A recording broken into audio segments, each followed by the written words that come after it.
Hello traders and investors, welcome to Shaurya trading indicators. ఈ వీడియోలో మనము 22 జనవరి కోసం Nifty, bank Nifty support and resistance level చూద్దామండి. And దానికన్నా ముందుగా ఈరోజు మార్కెట్ గురించి డిస్కస్ చేద్దాము. సో ఫస్ట్ నేనైతే నిఫ్టీ చార్ట్ ఓపెన్ చేశానండి అండ్ టైం ఫ్రేమ్ వచ్చేసి 5 minutes. సో నిఫ్టీలో చూస్తే ఈరోజు మార్నింగ్ మనము గ్యాప్ అప్ ఓపెనింగ్ని చూసాము కదండి. గ్యాప్ అప్ అయింది నిఫ్టీ అండ్ అలాగే 9:15 క్యాండిల్ సెల్లార్ లెవెల్ని టచ్ చేసింది. సో సెల్లార్ లెవెల్ నుండి రిజెక్షన్ ఫేస్ చేసే ఛాన్సెస్ ఉన్నాయి కాబట్టి నిఫ్టీ కూడా రెసిస్టెన్స్ లెవెల్కి వెళ్ళగానే అక్కడ నుండి కంటిన్యూస్గా ఫాలో అవుతూనే ఉంది కదండి. అండ్ అలాగే నేను నిన్నటి వీడియోలో ఏం చెప్పాను, నిఫ్టీ ఒకే ట్రెండ్ లైన్ని బేస్ చేసుకొని కంటిన్యూస్గా సపోర్ట్ తీసుకుంటుంది అని చెప్పాను కదండి. అండ్ అలాగే ఒకవేళ సెల్ జెడ్ ఎంట్రీస్ ప్లాన్ చేసే వాళ్ళైతే ఈ ట్రెండ్ లైన్ బ్రేక్ అయ్యాక మాత్రమే ప్లాన్ చేయండి అని చెప్పాను, అవునా. సో ఈ ట్రెండ్ లైన్ ఎప్పుడు బ్రేక్ అయిందండి? 9:55 క్యాండిల్తో బ్రేక్ అయిపోయింది కదండి. అండ్ 9:55 క్యాండిల్ తర్వాత ఒకవేళ మిడ్ 10 o'clock క్యాండిల్ పైన ఎంట్రీ తీసుకున్నా కూడా మీకైతే చాలా మంచి పాయింట్స్ క్యాప్చర్ చేసుకోవచ్చు, అవునా. అండ్ అలాగే మన ఇండికేటర్స్ ప్రకారంగా కూడా 9:55 క్యాండిల్కి సెల్ ఎంట్రీ వచ్చేసింది. అండ్ ఈ క్యాండిల్ క్లోజ్ అయ్యేంతవరకు వెయిట్ చేయాలి. క్యాండిల్ క్లోజ్ అయ్యాక మాత్రమే ఎంట్రీని తీసుకోవాలి, అవునా. సో మీరైతే 10 o'clock క్యాండిల్ పైన ఎంట్రీ తీసుకోవచ్చు. అండ్ అలాగే కన్ఫర్మేషన్స్ కూడా చెక్ చేసుకోవాలండి. ఆ కన్ఫర్మేషన్స్ ఏంటి? జిగ్జాగ్ లైన్స్ రెడ్ కలర్లో ఉండాలి, మధ్యలో కనిపిస్తున్న బార్స్ రెడ్ కలర్లో ఉండాలి, అండ్ అలాగే కింద కనిపిస్తున్న ట్రెండ్ బార్ కూడా రెడ్ కలర్లో ఉండాలి, ఓకేనా. సో మీరైతే 10 o'clock క్యాండిల్ పైన ఎంట్రీ తీసుకోవచ్చు. నిఫ్టీలో మనకైతే మంచి పాయింట్స్ వచ్చాయి కదండి. అండ్ అలాగే మధ్యలో మనకి 2 times స్టార్స్ ఫామ్ అయ్యాయి. సో స్టార్ అనేది ట్రెండ్ రివర్స్ అయ్యే ఛాన్స్ ఉందని ఇండికేట్ చేస్తుంది. సో ఎప్పుడైనా సరే మనకి స్టార్ కనిపించింది అంటే స్టాప్ లాస్ని తప్పకుండా మెయింటైన్ చేయాలి, ఓకేనా. సో నిఫ్టీలో కూడా ఈ ఫాల్ ఎక్కడి వరకు కంటిన్యూ అయిందంటే ప్రీవియస్గా ఇక్కడ మనకి సపోర్ట్ జోన్ ఉండే కదండి. సో సపోర్ట్ లెవెల్ వరకు రాగానే నిఫ్టీ సపోర్ట్ తీసుకొని చాలా వరకు కన్సాలిడేట్ అయింది అండ్ సడన్గా బులిష్గా మారిపోయింది, అవునా. అండ్ అలాగే చూస్తే మన ఇండికేటర్స్ ప్రకారంగా 11:45కి బై ఎంట్రీ వచ్చేసింది. బై ఎంట్రీతో పాటుగా స్టార్ కూడా ఫామ్ అయింది అండ్ అలాగే బై ఎంట్రీ రెసిస్టెన్స్ లెవెల్లో ఉన్నప్పుడు వచ్చేసింది, అవునా. సో ఇలాంటప్పుడు మనం ఏం చేస్తామండి, ఒకవేళ కన్ఫర్మేషన్స్ మ్యాచ్ అయిన తర్వాత ఎంట్రీ తీసుకున్నా కూడా స్టాప్ లాస్ని ఖచ్చితంగా మెయింటైన్ చేయాలి. ఎందుకంటే ఒకటి వచ్చేసి స్టార్ ఫామ్ అయింది, ట్రెండ్ రివర్స్ అయ్యే ఛాన్స్ ఉందని ఇండికేట్ చేస్తుంది. అండ్ నెక్స్ట్ వన్ వచ్చేసి మనము రెసిస్టెన్స్ లెవెల్లో ఉన్నాం కాబట్టి, అవునా. సో ఇక్కడ స్టార్ ఫామ్ అయింది కాబట్టి 95% of the times trend reverse అయ్యే ఛాన్స్ ఉంటుంది. సో మనమైతే ఇక్కడ ట్రెండ్ రివర్సల్ని చూడొచ్చు. అండ్ అలాగే చూస్తే ఇక్కడ 12:15 క్యాండిల్కి సెల్ ఎంట్రీ వచ్చేసింది అండ్ స్టార్ ఫామ్ అయింది. స్టార్ ఏం ఇండికేట్ చేస్తుంది? ట్రెండ్ రివర్స్ అయ్యే ఛాన్స్ ఉందని ఇండికేట్ చేస్తుంది, అవునా.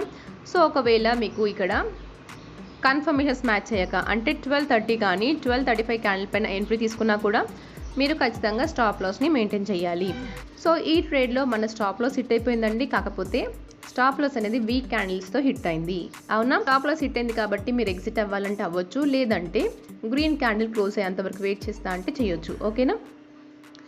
అండ్ అలాగే చూస్తే ఒకవేళ ఇక్కడ స్టాప్ లాస్ హిట్ అయ్యాక ఎగ్జిట్ అయినా కూడా మళ్ళీ మనకి 2:15 క్యాండిల్కి సెల్ ఎంట్రీ వచ్చిందండి. సో ఇక్కడ మీరు చూడొచ్చు కన్ఫర్మేషన్స్ మ్యాచ్ అయిపోయాయి. అంటే జిగ్జాగ్ లైన్స్ రెడ్ కలర్లో ఉన్నాయి, మధ్యలో కనిపిస్తున్న బార్ రెడ్ కలర్లో ఉంది అండ్ అలాగే కింద కనిపిస్తున్న ట్రెండ్ బార్ కూడా రెడ్ కలర్లో ఉంది.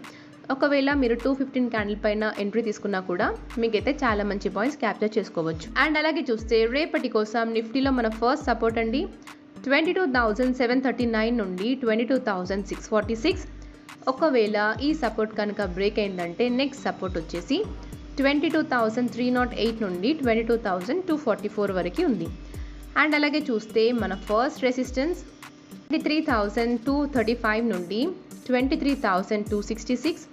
ఒకవేళ ఈ రెసిస్టెన్స్ కనుక బ్రేక్ అయిందంటే నెక్స్ట్ సెల్లార్ రేంజ్ అండి, చాలా చాలా ఇంపార్టెంట్ రెసిస్టెన్స్ 23,367 నుండి 23,445 వరకు ఉంది, ఓకేనా. అండ్ నెక్స్ట్ వన్ వచ్చేసి బ్యాంక్ నిఫ్టీ. బ్యాంక్ నిఫ్టీ కూడా చూస్తే మార్నింగ్ మనమైతే గ్యాప్ అప్ని చూసాము అండ్ అలాగే 9:15 క్యాండిల్ సెల్లార్ లెవెల్కి వెళ్ళగానే అక్కడ నుండి కంటిన్యూస్గా ఫాలో అవుతూనే ఉంది కదండి. అండ్ అలాగే చూస్తే మన ఇండికేటర్స్ ప్రకారంగా 9:30 క్యాండిల్కి సెల్ ఎంట్రీ వచ్చింది అండ్ ఈ ట్రేడ్లోనైతే మనకి మంచి పాయింట్స్ వచ్చాయి. అండ్ అలాగే చూస్తే ఇక్కడ స్టార్ ఫామ్ అయింది, 10:20 క్యాండిల్కి స్టార్ ఫామ్ అయింది కాబట్టి మీరు స్టాప్ లాస్ని తప్పకుండా మెయింటైన్ చేయాలి, ఓకేనా. అండ్ అలాగే చూస్తే 11:45 క్యాండిల్కి బై ఎంట్రీ వచ్చింది కదండి. బై ఎంట్రీ వచ్చింది అండ్ కన్ఫర్మేషన్స్ కూడా మ్యాచ్ అయిపోయాయి. కాకపోతే మనకి స్టార్ ఫామ్ అయింది. స్టార్ అనేది ట్రెండ్ రివర్సల్ని ఇండికేట్ చేస్తుంది. ఒకవేళ మీరు బై సైడ్ ఎంట్రీ తీసుకున్నా కూడా స్టాప్ లాస్ని తప్పకుండా మెయింటైన్ చేయాలి. అవునా, ఎందుకంటే ట్రెండ్ రివర్స్ అయ్యే ఛాన్సెస్ ఎక్కువగా ఉంటాయి కాబట్టి. అండ్ నెక్స్ట్ చూడండి, ఇక్కడ మళ్ళీ మనకి సెల్ ఎంట్రీ వచ్చింది అండ్ 12:30 క్యాండిల్ పైన కన్ఫర్మేషన్ వచ్చింది. అవునా, ఒకవేళ మీరు ఎంట్రీ తీసుకున్నా కూడా ఈ ట్రేడ్లో స్టాప్ లాస్ హిట్ అవుతుంది. అండ్ అలాగే చూస్తే నెక్స్ట్ మళ్ళీ మనకి సెల్ ఎంట్రీకి ఛాన్స్ దొరికింది 220 క్యాండిల్ పైన. ఒకవేళ కన్ఫర్మేషన్స్ మ్యాచ్ అయ్యాయి కాబట్టి మీరు ఎంట్రీని తీసుకున్నా కూడా నెక్స్ట్ నియరెస్ట్ సపోర్ట్ లెవెల్ వరకు మనమైతే ట్రేడ్ని కంటిన్యూ అవ్వచ్చు. ఓకేనా. అండ్ అలాగే చూస్తే రేపటి కోసం మన ఫస్ట్ సపోర్ట్ 48,462 నుండి 48,384. ఒకవేళ ఈ సపోర్ట్ కనుక బ్రేక్ అయిందంటే నెక్స్ట్ సపోర్ట్ వచ్చేసి 47,986 నుండి 47,899. ఒకవేళ ఈ సపోర్ట్ కూడా బ్రేక్ అయిందంటే నెక్స్ట్ సపోర్ట్ వచ్చేసి 47,639 నుండి 47,387 వరకు ఉంది. అండ్ అలాగే చూస్తే మన ఫస్ట్ రెసిస్టెన్స్ 48,785 నుండి 48,915.